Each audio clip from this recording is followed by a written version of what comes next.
Drawing from Japan's urban planning and governance practices, India has formalized a national spatial policy intended to guide the country's urban expansion over the next 2 decades. The policy targets development of new cities, rejuvenation of older ones, and coordination between state and city planning to enhance economic growth and livability. According to the National Spatial Policy, urban population in India could rise from roughly 30% to about 50 to 53% in 20 years. This shift demands proactive intervention to avoid unplanned growth patterns. The government considers such haphazard expansion a serious challenge and aims to establish a structured framework to manage this transition. 3-tier governance framework. The National Spatial Policy lays out a 3-level governance structure to streamline urban planning and coordination.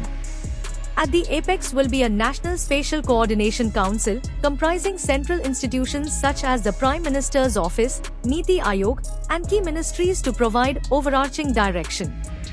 At the state level, state spatial strategy groups will be responsible for aligning local priorities with national objectives. Complementing these are nearly 50 regional planning blocks, each anchored in million-plus urban regions and overseen by dedicated regional planning bodies, ensuring that growth strategies are tailored to regional contexts while remaining consistent with national goals.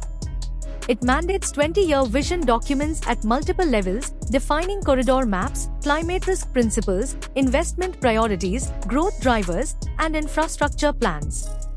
Natural resource, environment, and climate action planning will be integral, alongside mandatory city plans. Priority on transit and land use. Land use and transport are core priorities. States are urged to adopt transit-first, rail-led growth models, public transport corridors, metro, regional rapid transit system, and railways as spine systems, while highways are to be primarily for freight and logistics. The policy also incorporates the Japanese concept of kukku-seri, reallocating and consolidating land among owners in fringe areas of cities, reserving some for public amenities. Though some landowners may give up parts of land, the overall value tends to increase owing to improved infrastructure and land appreciation. This tool aims to prevent the spread of urban slums and enable planned expansion. Future implications and policy trajectory. Going forward, implementation will require building institutional capacity at regional levels, raising technical and planning expertise among city governments, and strengthening land records and GIS geospatial capacities.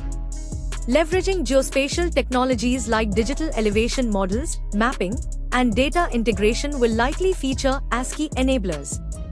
In addition, financing and investment mechanisms, public, private, and hybrid, will have to be tailored to deliver legacy infrastructure upgrades, water, sanitation, power, transport, and to ensure resilience against climate risks. Monitoring and enforcement frameworks will be essential to ensure compliance, especially where land reallocation and transport corridor regulation are concerned. With this national spatial policy, India seeks not just to accommodate its rapidly growing urban population, but to fundamentally reframe how cities grow, pursuing sustainability, livability, and planned expansion rather than reactive development.